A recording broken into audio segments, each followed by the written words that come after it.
I'm Nudrat, talking to Mike Moynagh about his book, GodSend. Why bother? That's the next chapter in his book. So, Mike, why bother? What is it all about? Why should we be thinking about new Christian communities? Well, Nudrat, one answer to that is, I keep saying this to people, and it's pretty obvious when you say it, but we don't often think about it, that every Christian community, large or small, old or new, is exclusive by its very nature. Once you've decided to meet at a particular time, in a particular place, with a certain style and a certain agenda, you'll attract some people, but you are bound to exclude all those who can't come at that time, all those who can't come to that place, all those who are put off by your style. They don't like the music, they don't like the idea you've got a sermon they feel preached at, or whatever it is. All those who don't share your agenda to worship Jesus, all those people you will exclude inevitably. And that's a real problem for us as Christians, because we worship a God who died on the cross with his arms outstretched in a welcome to everyone, but we worship God in a way that actually excludes many people. And I want to suggest that there's only one answer to that problem, and that is to start new Christian communities with and among people who find the existing church to be inaccessible. You start these new communities at a time, in a place, in a style, and with an agenda that connects with people who find the existing church to be out of reach. That, for me, is one of the main reasons for starting these new Christian communities that we talk about in GodSend. I'm reminded of the conversation we had, previous conversation about love, and how that has got to be the basis of all of this. And I think about how diverse our society is. We meet different people, even if we are one of those who goes to church every Sunday or however many times a week. We meet people who come from different backgrounds, maybe different churchmanship. It's a diverse community, and loving in that context, that's difficult. Well, yeah, Nudrat, it is difficult, but it's not as impossible as you think. I mean, later on in our discussions, we're going to talk about where you start and how you start with a particular passion that you have or interest, and you just share it with other people as a form of love. And what I want to say is that very often we have quite weak notions of love. We think that love is about nice, warm, cuddly conversations with people who we know well. And of course, yeah, love is about one-to-one conversations, but love is also much more than that. Often love has to be organized. I mean, you think of a family, think of all the love that goes on in a family, in your household, for example, fixing the evening meal, getting the kids off to school in the morning, organizing the birthday party, what are you going to do at the weekend, arranging the family treat, fixing up the holiday. All these expressions of love, they have to be organized. And the thing about organized love is that it really expands your capacity to love. If you hang on a minute, Mike. What did you just say there? Just say that one more time. Okay, let me say it another time. Nudrat, you've cottoned on to what for me is the most important point.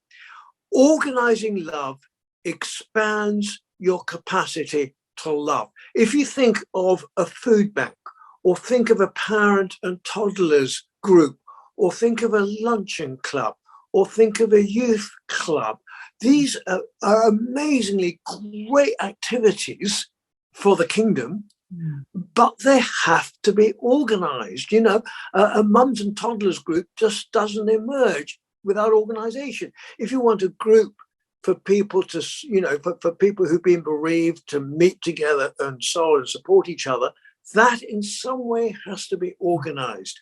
And what we're talking about with new Christian communities is the church organizing love with and among people who don't currently attend church. And that massively expands our ability to keep the great commandment to love other people. This is what it's about, organizing love that keeps that great commandment. So I guess we really need to enter into this willing to be surprised, willing to surprise ourselves, and willing to be surprised when we can show that love to people around us and get it organized, meet up with people who are like-minded. But I'm wondering, and I'm sure there'll be people who will be saying, Mike, why is it not enough just to go to church and, you know, do the bits we do at church, sing nice songs? Why is that not enough? So Nudrat, I mean, first of all, I do want to say, yeah, people are often surprised by these new Christian communities because they never believed that around their passion in life, a passion for walking, a passion for sport, a passion for taking photographs, a passion for films, that you can actually build a new Christian worshiping community around your passion. Now, I'm not going to say more about that now because we're going to talk about that much more in other conversations. But this is a great surprise to many people, both within the church and outside the church, because what happens is that Christian spirituality is connected to everyday passions that people have in their ordinary walks of life. And if you say, well, why should we do this?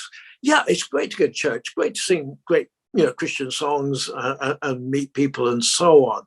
But, you know, for many of us, after you've left church from Monday to Saturday, being a Christian feels like playing soccer without goalposts. You know, you're kicking the ball around the pitch, but what's the point? And it feels as if your Christian life isn't really going anywhere. It's got no sense of direction. You can't measure any progress. You just go through the everyday motions of life, but it doesn't feel that your walk with Jesus Christ is making a great difference to that. And eventually, you know, if you kick around the ball on a soccer pitch without trying to score goals, it gets really boring. And eventually people walk off the pitch and join the crowd walking by. And that's often what we do as Christians. We join the world and the world disciples us instead of Jesus. So the great thing about these new Christian communities is that they give a focus to your Christian life. You come together with some other people, and perhaps you do, you know, what someone is doing in my local church. And she's got 2 or 3 friends. She went to the local school and she said, we know that there are pupils in your school whose parents are recent immigrants and their mums do not speak, you know, really good English. They'd like to learn English. So we're going to do a very simple coffee morning where the mums can gather. They can talk together in English and practice their English. Now that gives your life, your spiritual life, a whole new focus because you're meeting with these mums, you're getting to know them, you're helping them to practice their English, you're praying for them and encouraging them. Maybe as part of that in time, you begin to share your Christian faith. Your whole life has a new Christian focus. And we've done work in the Church of England. I didn't do it, but colleagues did it. It's called the Fruitfulness Framework Survey. Just Google Church of England Fruitfulness Framework Survey. And what you'll find in that survey is that people who've been Christians, who've been involved in fresh expressions, they grow in 24 different dimensions of their spiritual life. They grow in their relationships with Jesus, in their relationships with other Christians, in their relationships with the world, and in how they think about themselves. For example, 45% of people said they were praying regularly when their fresh expression started. 3 or 4 years later, when the survey was taken, 65% said they were praying regularly. You see, it's amazing for Christians. Yeah, how good to see that actually it makes a difference, not only to people, the community who we get involved with, but to the people who come with a faith perspective and they grow. So why bother? Because it helps you grow as a Christian. Mike, thank you very much for being here. And I look forward to the next conversation that we can have. Great chatting, Nudrat. Goodbye.